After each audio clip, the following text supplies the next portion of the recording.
네, 코로나19 신규 확진자 수가 2주째 300에서 400명대를 오르내리면서 정체 양상을 보이고 있습니다만 일상생활 공간을 고리로 집단 감염이 속출하고 있어서 안심할 수 없는 상황입니다. 관련 소식 두 분과 나눠보겠습니다. 유병욱 순천향대 서울병원 교수, 최영일 시사평론가와 계속해서 함께합니다. 어서 오십시오. 네, 오늘 상황부터 먼저 좀 짚겠습니다. 398명, 300명대 후반인데요. 이 수치는 어떻게 좀 보고 계신지요? 우선 우리가 기본적으로 환자가 발생하는 데 있어서 연결고리가 있거나 또는 어떤 큰 사건, 사고가 있는 경우가 있었습니다. 우리가 작년 12월부터 1월까지 3차 대유행이라는 걸 보면은 하루에 1,000명이 넘는 환자가 발생했을 때 어디서 발생할지 모르는 감염 경로를 모르는 경우가 20%가 넘는 동시에 대형 시설, 사람이 많이 모이는 곳에서 발생을 했었죠. 근데 지금 같은 경우는 외국인 집단 시설뿐만 아니라 어떤 곳에서 발생을 할 수 있는데요. 중요한 것은 그 연결고리를 알지 못하는 것이 여전히 3차 대유행이 시작했을 때랑 지금이랑 비슷하게 20%대에 육박하거나 오르락내리락 하고 있습니다.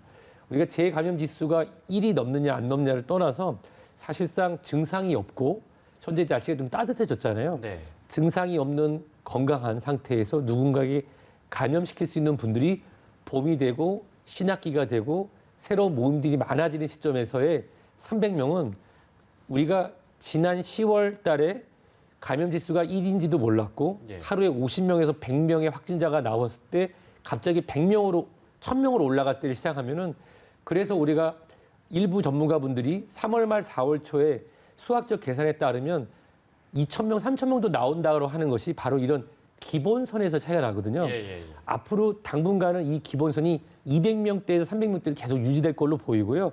이는 이 코로나19의 특성상 무증상 감염 상태에서 누군가에게 감염시킬 수 있으나 본인은 증상이 없이 지나가는 분이 많은 상태고 그런 층이 젊은 사람들에게 더 많다라고 저는 판단하고 있습니다. 네, 이런 상황에서 이제 곧 새로운 거리두기 개편안이 발표가 될 건데 일단 그동안 밝힌 큰 방향에 따르면 자율권은 좀 강화를 하고 대신 책임을 조금 더 세게 지우겠다 이런 방향이었습니다.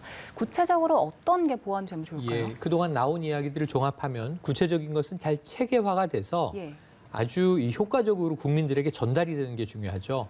아무리 의미가 많이 담겼다 하더라도 복잡해서 시민들이 그 지침을 따라하기 어려우면 이제 좋은 매뉴얼이 아닐 겁니다.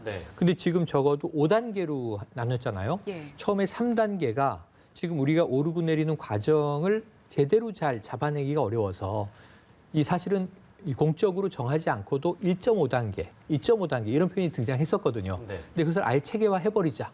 그래서 이제 5단계화 됐지만 최종 단계 3단계고요. 중간 단계가 두 개 생긴 거죠. 1, 1.5, 2, 2.5, 3 이렇게 돼 있고 수도권은 최근에 2.5를 계속 유지하다가 2로 떨어진 상황이에요. 비수도권은 이제 이었다가 1.5로 떨어진 상황이죠. 그런데 이 복잡하다는 겁니다. 지금 숫자가 장기적으로 400명 내외로 가고 얼마 전에는 500명 내외였고 그전엔 600명 내외가 계속 장기적으로 유지됐거든요. 그럼 지금 숫자로 보면은 2.5단계여야 하는데 지금 왜 2단계로 내린 것이지?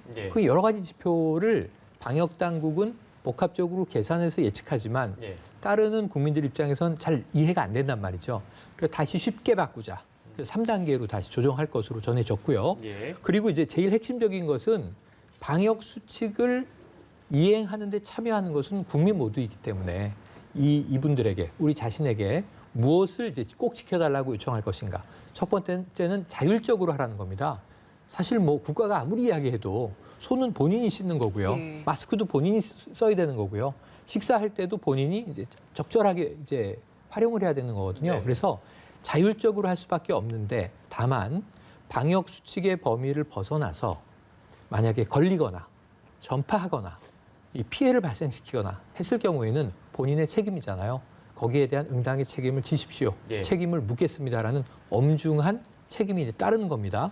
이게 개인 방역이 아니라 이제 업소로 가면 일이 더 커지죠. 우리 업소에서 방역을 잘 지켰는데 확진자가 나왔다. 그 경우는 어쩔 수 없을 겁니다. 그런데 조사해 보니까 확진자가 나온 업소가 방역 수칙을 위반한 경우가 드러났다. 그럼 이건 책임을 지셔야죠. 영업 제한 최소한 2개월. 2개월은 문을 두 주는 문을 닫으십시오. 이렇게 이제 영업 제한 조치를 하나의 그 페널티로 처벌로 내리는 겁니다. 그렇게 되면은 사실은 방역수칙을 위배했다가 내가 당하는 불이익에 대한 책임에 대한 고민을 하게 되겠죠. 그래서 무엇보다도 이게 저는 성숙한 방법이라고 생각을 해서 굉장히 업종 또는 같은 업종이어도 그 사업장이 위치해 있는 물리적인 환경의 특성 그리고 이제 방역에 대한 노력, 준비 이런 것들에 대해서 다 다르게 적용될 수 있어요. 하지만 이것을 기계적인 매뉴얼로 하나의 잣대를 들이대는 게 아니라 예. 이러한 정도 수준에서 이러한 정도면 적절한 방역 수칙을 지킨 것이다. 그러면 이 확진자가 나올 가능성이 적으므로 영업시간을 인위적으로 9시까지, 10시까지 이게 아니라 영업시간을 풀어주겠다는 겁니다. 그럼 업주의 입장에서 고민을 해야 되는 겁니다. 영업시간을 자정까지 혹은 새벽까지 우리가 운영을 하되 절대로 방역에 대해서는 책 잡히지 않을 만큼 철저하게 내가 지킬 자신이 있는 것인가. 그런데 정말 그동안 힘들었으니까 손님 몰려올 때 정말 물 들어올 때 노를 져야죠. 장사를 막 하는데 방역 수칙이 다 헝클어졌어요. 그럼 확진자는 지금 나오게 돼 있는 상황이거든요. 아까 유 교수님 말씀해 주신 정도의 지금 상황을 보면 그럼 거기에 대해서는 강력한 책임을 묻게 되는 거거든요. 이 정도에다가 하나 추가한다면 지금 5인 이하 집합 금지가 직계 가족에겐 풀려 있습니다. 이걸 소셜 버블 개념으로 해서 매일 만나는 지인, 동료, 가족들과는 함께 생활해도 문제가 없는 거예요.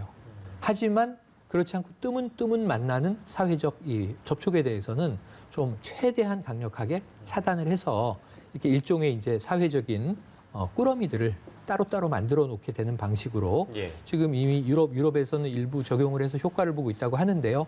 이러한 것들이 좀 잘 체계화돼서 새롭게 이제 공표되지 않겠는가 기대를 해봅니다. 보완될 지점들이 아무튼 적지 않은 그렇습니다. 그런 많이 상황이 바뀌는 것이 될 겁니다. 예. 유병욱 교수께서 덧붙이실 말씀은 없으신지요? 사실 이 사회적 거리두기 단계에 대해서는 많은 부분에 있어서 각각 이해 당사자들의 이야기를 들어보는 게 중요하긴 한데요. 그러기 위해서는 더 많은 시간이 걸릴 거로 생각이 됩니다. 지금 우리 평론가께서 말씀해 주신 부분에 대해서 거의 전적으로 동의하고요. 사실 그렇지만 이 음식점을 직접 또는 이제 중소 상공업 하시는 분들께서는 영업 시간에 대한 좀 자율성, 예를 들어서 저도 이제 그것을 연구하시는 분을 통해서 저도 간접적으로 배우고 있는데요. 우리가 운동하는 시설 같은 경우 영업 시간을 일괄적으로 10시 또는 12시 정하는 게 아니라 낮 시간에는 어차피 사람이 안 오니 낮 시간을 닫고 운영 시간을 좀 뒤로 낮춰서 총 시간을 근무할 수 있도록 하고 그 안에서의 방역 수칙을 우리가 어겼을 때 거기에 대한 책임을 준다든지 그런 어떤 시간에 대한 총량 부분 그다음에 인원에 닿는 부분은 이 사실 5인 이상 집합 금지가 굉장히 효과적이긴 합니다. 하지만 그 부분에 있어서 실생활에서 지금 얼마만큼 지켜지고 있냐와 또 실질적으로 음식점이나 소상공 분들이 느끼는 점이 좀 다르기 때문에 한 업장 내에 들어갈 수 있는 총 인원에 대한 총 인원 순간제를 활용한다고 하면은 어떻게 보면은 실질적인 방역적으로 밀리는 걸 막고 또 사람들이 예약제로 운영을 하니까 그런 부분이 조금 더 고려가 된다고 하면은 실질적으로 느끼시는 부분과 방역에서의 원하는 것이 좀 어느 정도 물려 들어가지 않을까 그런 생각은 조심스럽게 하고 있습니다. 지금 이뤄지고 있는 백신 접종과 그리고 새로운 거리두기 개편안이 좀 잘 어우러져야 올 한 해가 좀 편하지 않을까 이런 생각이 드는데 백신 접종과 관련된 이야기를 나눠보겠습니다.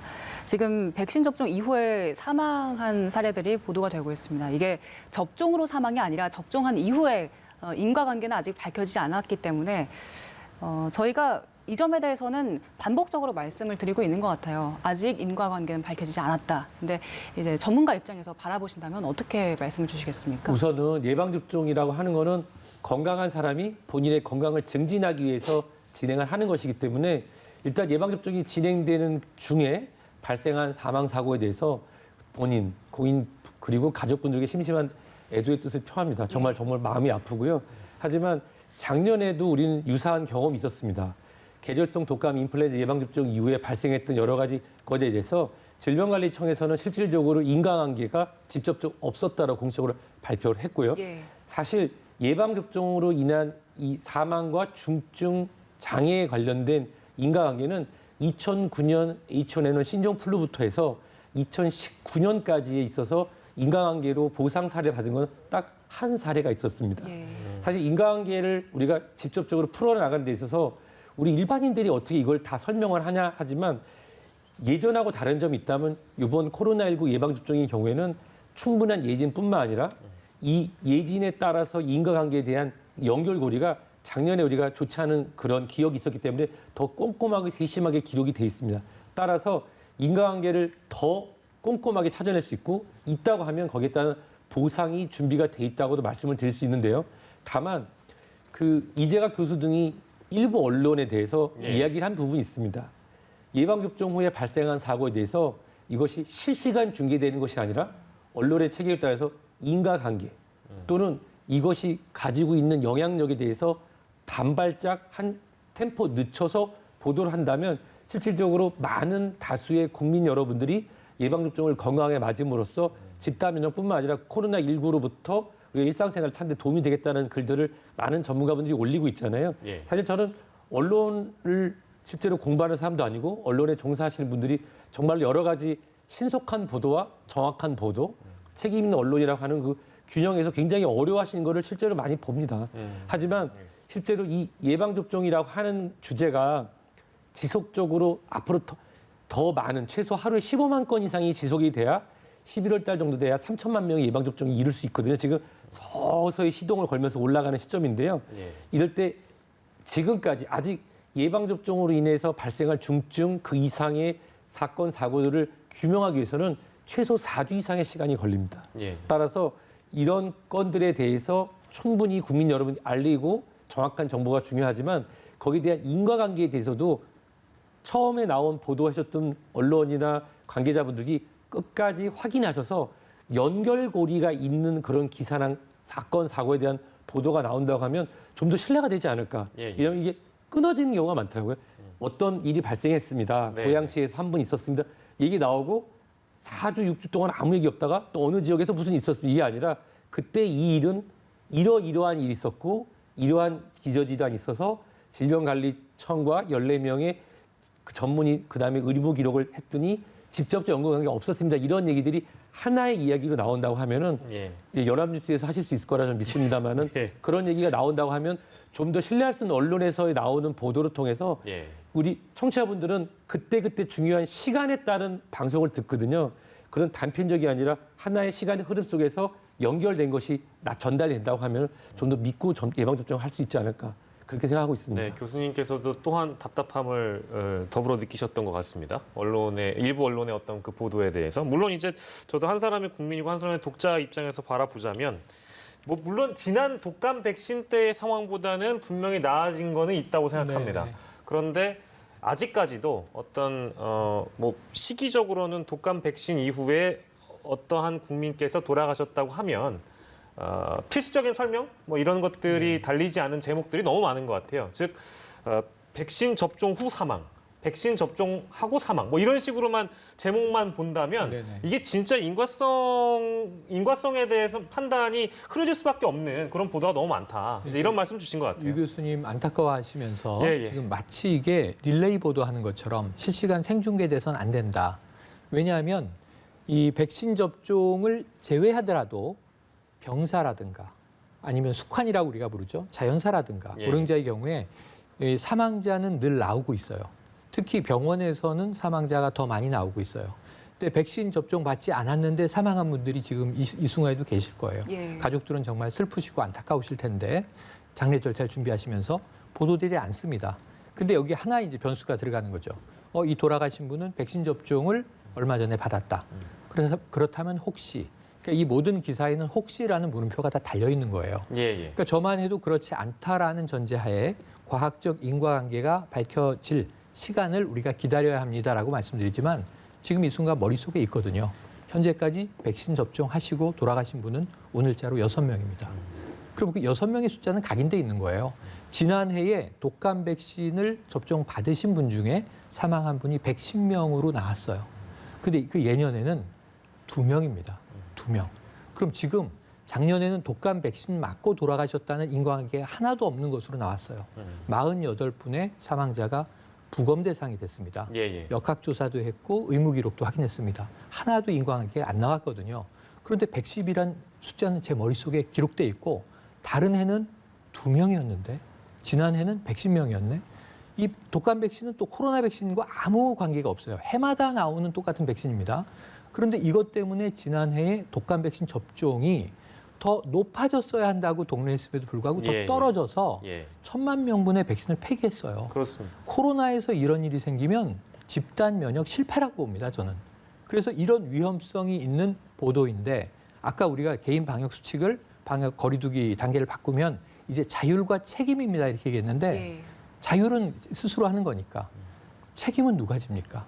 전 이게 언론에 대해서 이 책임을 물어야 된다는 거죠. 예. 그래서 그렇게 되지 않으면은 지금 이 6이라는 숫자가 오늘 나와 있고 예. 내일 이게 또 얼마로 올라갈지 모르고 나중에는 그 숫자가 얼마가 되든지 인과 관계를 조사한 결과는 없다. 그럼 이 분은 우리가 이제 의학계에서 사망자 커브를 해마다 그리는 거죠. 이 커브가 달라지지 않는다는 거예요. 그럼 이 코로나 백신을 접종했다는 변수를 빼더라도 돌아가실 분들은 이렇게 이어졌을 것으로 추정할 수 있는 모델링이에요.